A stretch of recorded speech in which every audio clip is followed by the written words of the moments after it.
মধ্যপ্রাচ্যের চলমান যুদ্ধের প্রভাব এবার দক্ষিণ এশিয়ায়ও স্পষ্ট হয়ে উঠছে, আর সেই প্রভাব থেকে বাদ যাচ্ছে না বাংলাদেশও।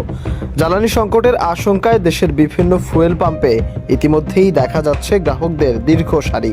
বৈশ্বিক জ্বালানি বাজারের অস্থিরতার মধ্যে পাকিস্তান ও শ্রীলঙ্কার পর বাংলাদেশেও সাপ্তাহিক ছুটি 3 দিনে বাড়ানোর পরিকল্পনা নিয়ে আলোচনা শুরু হয়েছে। গণমাধ্যমের প্রতিবেদনে উঠে এসেছে, বর্তমান পরিস্থিতি মোকাবেলায় সরকার প্রাথমিকভাবে 3 মাসের একটি স্বল্পমেয়াদী পরিকল্পনা হাতে নিচ্ছে। তবে পরিস্থিতি আরও জটিল হলে মধ্য ও দীর্ঘমেয়াদী কৌশলও গ্রহণ করা হতে পারে।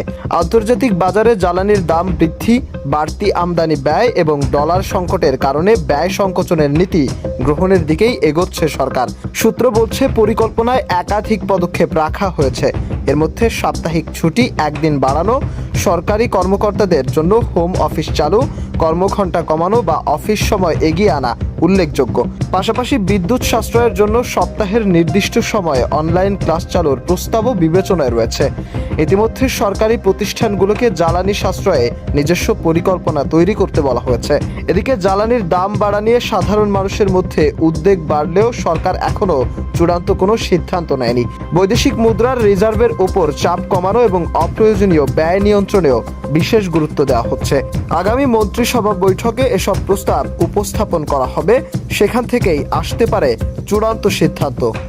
মাশরাফি, আজকের নিশানা।